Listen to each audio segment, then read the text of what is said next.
السلام علیکم، میں ہوں یاسر علی اور آپ دیکھ رہے ہیں چاچا سلم یوٹیوب چینل۔ آج ہم بات کریں گے عمران خان صاحب کے جلسے کی، اور جلسے میں انہوں نے کیا بات کہی اس کے اوپر بات کریں گے۔ جیسا کہ آپ کو معلوم ہے خان صاحب کا آج کا جلسہ بھی بہت بڑا تھا۔ لوگ عمران خان صاحب کے جلسے میں آنے پر پراؤڈ فیل کرتے ہیں۔ خان صاحب کے دوسرے جلسوں کی طرح آج کا جلسہ بہت بڑا تھا، حالانکہ خان صاحب ایک دن پہلے کال دیتے ہیں تو لوگ ان کے جلسے میں پہنچ جاتے ہیں۔ دوسری جماعتوں والے یہ دیکھ کر بہت حیران ہوتے ہیں کہ خان صاحب ایک دن پہلے کال دیتے ہیں تو اتنے زیادہ لوگ کٹھے ہو جاتے ہیں، حالانکہ وہ لوگ بریانی کھلاتے ہیں، پیسے دیتے ہیں، کھانے کھلاتے ہیں، لیکن ان کے جلسے میں اتنے لوگ کٹھے نہیں ہوتے۔ 13 14 15 جماعتیں کٹھی ہو کر بھی ایک جلسہ ایسا نہیں کر سکتی جتنا بڑا خان صاحب جلسہ کرتے ہیں۔ حالانکہ وہ کوئی دیہاتی علاقہ بھی ہو، لوگ ادھر بھی پہنچ جاتے ہیں، کوئی شہری علاقہ ہو ادھر تو لوگوں نے آنا ہی ہوتا ہے، لیکن دیہاتی علاقے میں آنا، چھوٹے چھوٹے دیہات ہوتے ہیں، وہ سب کٹھے ہو کر خان صاحب کے جلسے میں آتے ہیں۔ اس کی سب سے بڑی وجہ یہ ہے کہ عمران خان صاحب نے کسانوں کو بہت زیادہ سبسڈی دی تھی۔ ہر چیز پاکستان میں کسانوں کے لیے سستی تھی اور دوسرے شہریوں کے لیے بھی سستی تھی۔ اب آپ دیکھیں کسانوں کے لیے کتنی مشکلات ہیں۔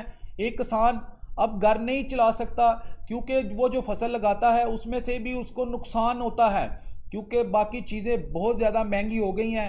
اب بات کریں خان صاحب کے جلسے کی۔ خان صاحب نے اپنے جلسے میں کہا پاکستان میں ہر چیز میرٹ پر ہونی چاہیے، جیسا کہ اگر آرمی چیف ہے وہ بھی میرٹ پر آنے چاہیے، جو بھی سرکاری ادارہ ہے اس میں بھرتیاں میرٹ پر ہونی چاہیے۔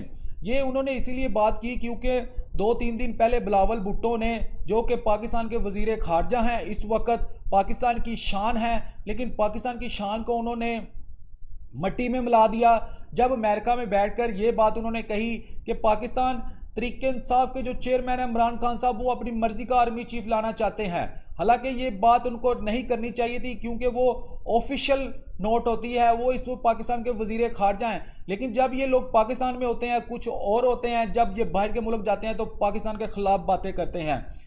عمران خان صاحب نے اس کے اوپر اپنی بات کرتے ہوئے آج جلسے میں کہا، آپ بلاول بھٹو آپ بھی تو میرٹ پر نہیں ہو، اگر آپ میرٹ پر ہوتے تو آج پاکستان کے وزیر خارجہ نہیں ہوتے اور نہ ہی اپنی پارٹی کے چیئرمین ہوتے۔ چودھری اعتزاز احسن صاحب پارٹی کے پیپل پارٹی کے چیئرمین ہوتے کیونکہ وہ بہت پرانے سیاستدان ہیں، انہوں نے پیپل پارٹی کے لیے بہت خدمات پیش کی، لیکن بلاول بھٹو نے کیا کیا؟ بلاول بھٹو نے تو آج تک 1 گھنٹہ کام نہیں کیا۔ اس کو کیا پتا ہوتا ہے غریب کی مشکلات کیا ہیں؟ اگر ان کو غریب کی مشکلات کا پتا ہوتا تو آج سندھ اس طرح ڈوب نہ رہا ہوتا۔ آج کراچی کے ساتھ جو یہ کام کر رہے ہیں، کراچی والے بیچارے رو رہے ہیں، جیسے ایسے لگتا ہے کہ کراچی پاکستان کا حصہ ہی نہیں ہے۔ اتنی مہنگی بجلی ہے، اتنا مہنگا پانی ملتا ہے پینے کے لیے۔ بلاول صاحب سب سے پہلے آپ پاکستان میں اپنے صوبے کو دیکھیں، پھر آپ بات کریں۔ وزارت خارجہ کا آپ کو قلم دان تو مل گیا لیکن آپ اس کے لائق نہیں تھے۔ عمران خان صاحب نے اپنے جلسے میں بلاول کو مخاطب کرتے ہوئے یہ بات کہی۔ یہ بات بالکل حقیقت ہے کہ عمران خان صاحب جنرل فیض حمید صاحب کو لانا چاہتے تھے، لیکن جنرل فیض حمید صاحب کو دیکھا جائے، جنرل فیض حمید صاحب تھے کون اور ہیں کون؟ جنرل فیض حمید صاحب